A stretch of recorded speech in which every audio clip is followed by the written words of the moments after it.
नमस्कार दोस्तों, मैं राकेश मेहरा जीके क्लासेस की तरफ से आप सभी का अभिनंदन करता हूं।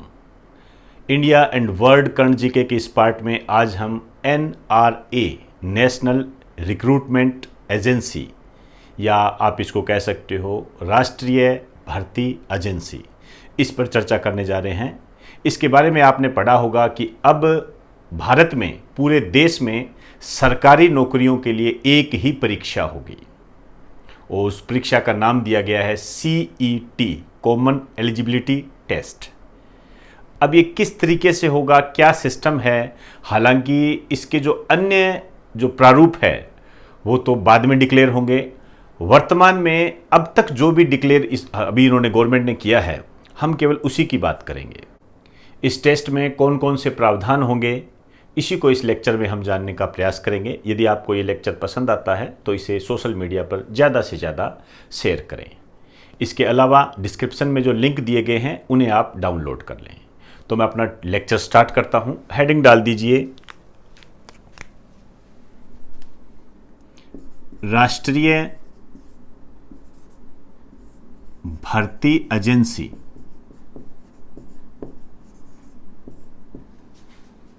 को केंद्रीय कैबिनेट की मंजूरी।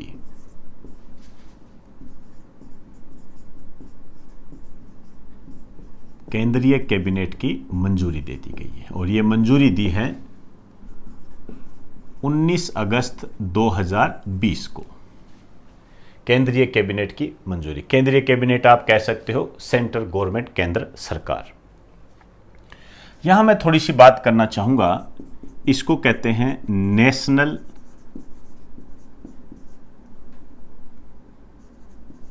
रिक्रूटमेंट एजेंसी और इसका शॉर्ट फॉर्म जो इस्तेमाल किया जा रहा है वो है NRA। ध्यान रखें, यहीं से अपने क्वेश्चंस की शुरुआत हो जाती है। आपसे पूछा जा सकता है NRA का पूरा नाम क्या है, NRA का पूरा नाम क्या है। यहां से आपके क्वेश्चन स्टार्ट होते हैं।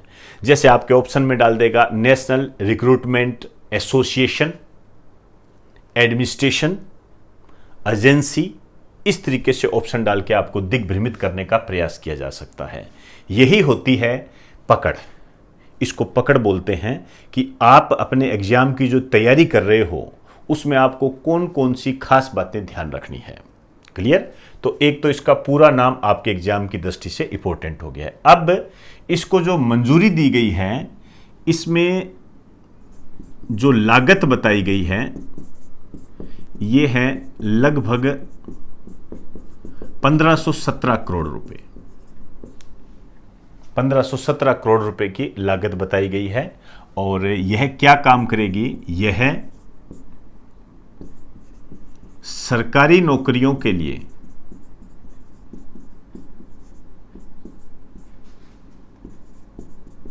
एक ही परीक्षा का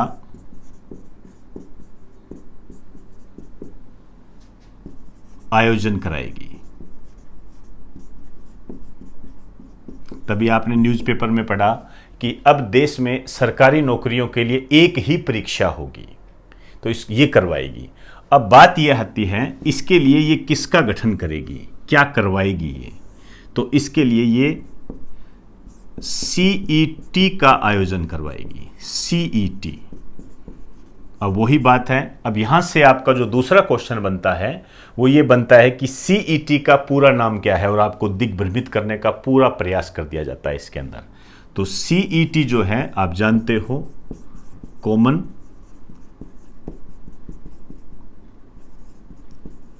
एलिजिबिलिटी टेस्ट। यहां आपको तरह तरह के शब्द देकर आपको कह देगा सेंट्रल एलिजिबिलिटी टेस्ट, आधे तो वहीं पर कंफ्यूज हो जाएंगे। तो इन सब बातों का आपने ध्यान रखना है। अब ये जो CET का आयोजन होगा ये किसके लिए होगा? क्लियर? किसके लिए होगा, इसमें क्या क्या प्रावधान होंगे, हम वही बात करेंगे जो वर्तमान में हमारे सामने है। अन्य बातें जो भविष्य के गर्भ में है वो बाद में ओपन होगी, उसकी तब हम बात करेंगे। देखिए, यदि हम CET की बात करें तो एक तो ये किसके लिए है? पहली बात, मेरे कहने का मतलब है क्या आपके पटवारी के एग्जाम के लिए है ये? क्या पटवारी के एग्जाम के लिए है, उसको हमें जानना है। ध्यान रखना, ये जो है सेंट्रल गवर्नमेंट की जो ग्रुप बी व ग्रुप सी की जो नॉन टेक्निकल पोस्ट है, सेंट्रल गवर्नमेंट की, केंद्र सरकार की या केंद्र की जो नॉन टेक्निकल पोस्ट है, और ग्रुप कौन सा है, बी और सी, उनके लिए। जैसे एग्जाम्पल के तौर पर आपको बताऊं तो जैसे एसएससी, आईबीपीएस, रेलवे, ये उनके लिए है, आपके पटवारी के लिए नहीं है। ये ध्यान रखें। तो ये किसके लिए है, लिख दीजिए, केंद्र सरकार की ग्रुप बी व ग्रुप सी की नॉन टेक्निकल पोस्ट के लिए, नॉन टेक्निकल पोस्ट के लिए है। इसका क्या मतलब निकलता है, नॉन टेक्निकल पोस्ट का मतलब क्या होता है, जैसे डॉक्टर हो गया, ये नॉन टेक्निकल नहीं होता, ये अलग चीज आ गई। डॉक्टर हो गया, इंजीनियर हो गया, उसके लिए वही प्रावधान रहेगा जो पहले होगा, उसके लिए ये सीईटी नहीं है। क्लियर। इसमें तो जैसे मैंने आपको बता दिया, आपके काम की चीजें हैं, एसएससी, रेलवे, आईबीपीएस, वो इसके अंदर आएगा। आइए, तो ये उनके लिए है। अब बात आती है कितने स्तर पर होगी ये, क्या लेवल रहेगा इसका, तो इसके 3 स्तर होंगे, 3 लेवल पर यह परीक्षा होगी। एक तो होगी ये 10th लेवल पर, इसके लिए भी एक एग्जाम होगा, एक 12th लेवल के लिए एग्जाम होगा, और तीसरा आपका ग्रेजुएशन के लिए होगा, ग्रेजुएशन स्नातक के लिए होगा, ये इनके लिए होगा ये। अब देखिए, सीईटी का आयोजन तो प्रतिवर्ष होगा, और इसमें जो स्कोर मिलेगा, जो आपको स्कोर मिलेगा, उसके आधार पर आप आगे की परीक्षा दे सकते हो। जैसे फॉर एग्जांपल, आप एसएससी की तैयारी कर रहे हो, तो आपने सीईटी दे दिया, तो आपने एक स्कोर प्राप्त कर लिया। अब उस स्कोर का इस्तेमाल आप 3 साल के लिए कर सकते हो, मतलब 3 साल में अब आपको एसएससी मेंस देने के लिए प्री देने की आवश्यकता नहीं होगी। इसका मीन्स ये होता है। तो एक बात और लिखिए इसमें जो आप स्कोर प्राप्त करोगे, एक तो ये 3 वर्ष तक मान्य होंगे, 3 साल तक मान्य होंगे, और सुधार के अतिरिक्त 2 मौके होंगे। मतलब आप यदि स्कोर में सुधार करना चाहते हो तो आपको 2 मौके और मिल जाएंगे। और जो इसमें यह भी खास बात है कि जो ज्यादा अंक होंगे उन्हीं को ही माना जाएगा। तो ये आपके लिए वैसे प्रॉफिट हो गया। पता लगा कि पहले वर्ष जब सीईटी दिया था तो 100 में से 70 नंबर आ गए, और दूसरी बार जब सीईटी दिया तो 100 में से 40 ही नहीं आए, तो आपके 70 ही माने जाएंगे। क्लियर हुई बात सारी। तो यहां भी आप एक बात विशेष ध्यान रखें कि ये जो पेपर होगा उसमें नंबर फिर भी मायने रखेंगे। जैसे अभी एसएससी प्री का पेपर होता है, प्री का पेपर होता है तो वो नंबर ऐड होते हैं, ठीक है, वो जो आपकी फाइनल लिस्ट बनती है उसमें ऐड होते हैं, इसमें भी ऐड होंगे। ये नहीं है कि ये पासिंग मार्क होगा। कई लोग ये दुर्भावना पाल लेते हैं कि अब तो पास करना है, फिर 3 साल तक मेंस देते रहो। ऐसा नहीं है, इसके स्कोर मान्य होंगे, इसके स्कोर आपके मेन में जुड़ेंगे। क्लियर। अब देखिए, अब ये जो डाटा है, चाहे ये सीईटी का जो स्कोर है, इसका इस्तेमाल केंद्र सरकार, राज्य सरकार, केंद्र शासित प्रदेश, सार्वजनिक क्षेत्र की कंपनियां व निजी क्षेत्र की कंपनियां ये भी इस्तेमाल कर सकती है। एक लाइन लिख दीजिए, इस स्कोर का प्रयोग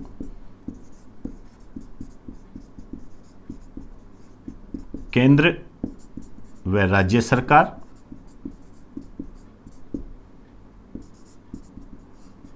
केंद्र शासित प्रदेश व सार्वजनिक मतलब पब्लिक व निजी क्षेत्र भी कर सकते हैं। मतलब निजी क्षेत्र भी इस स्कोर का इस्तेमाल कर सकते हैं। भी कह सकते हैं कि आपके सीईटी में कितने नंबर आए, ये भी इस्तेमाल कर सकते हैं। क्लियर। अब ये जो सीईटी का आयोजन होगा, जो मैं एग्जाम की दृष्टि से बता रहा हूं, कितनी भाषाओं में होगा। इस सीईटी के लिए जो भाषाएं डिसाइड की गई है, भाई कितनी भाषाओं में होगा, लैंग्वेज कितनी रखी गई है, तो 12 भाषाएं रखी गई है। ध्यान रखना, ये 12 भाषाओं में होगी। क्लियर? 12 भाषाओं में होने वाले इस सीईटी में जो क्वेश्चंस आएंगे वो ऑब्जेक्टिव टाइप के क्वेश्चन होंगे।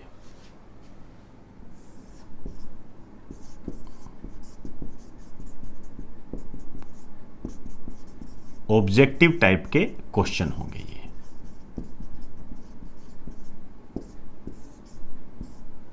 क्लियर? और प्रत्येक जिले में, लगभग प्रत्येक जिले में एक सेंटर होगा।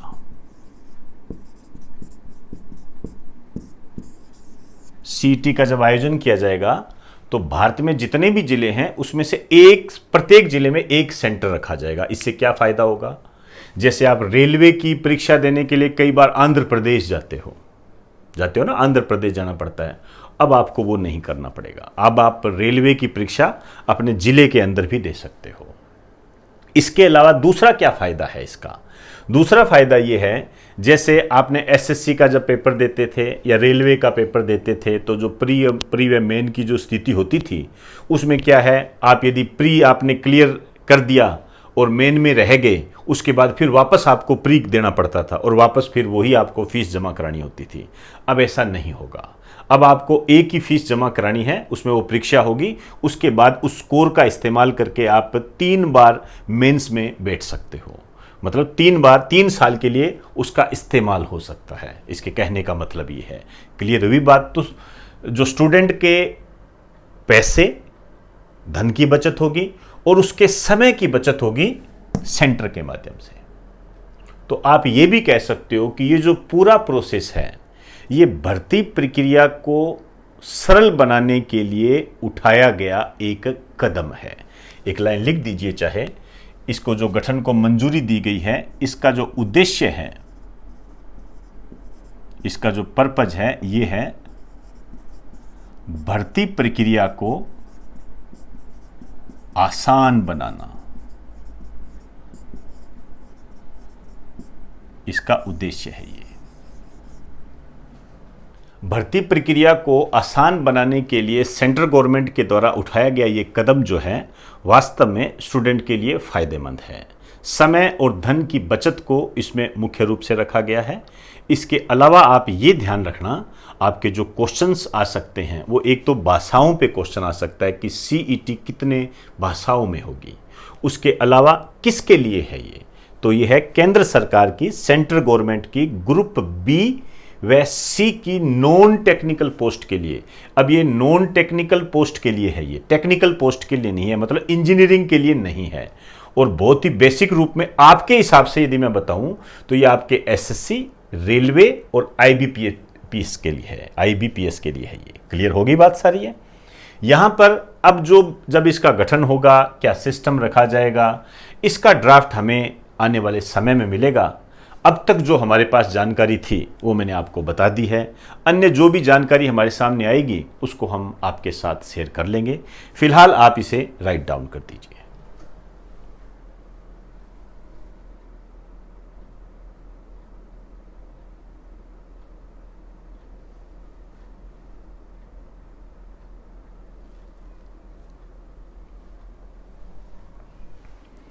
तो दोस्तों, आज हमने स्टूडेंट के धन और समय की बचत के लिए सरकार के द्वारा उठाए गए कदम NRA के माध्यम से जो CET हमारे सामने आने वाली है उसको हमने बेसिक तौर पर जानने का प्रयास किया। हालांकि इसकी आगामी सूचनाएं समय समय पर हमें उपलब्ध होती रहेगी और साथ साथ आप जानते हो कि हम इस YouTube चैनल पर आपको अपडेट कराते रहेंगे।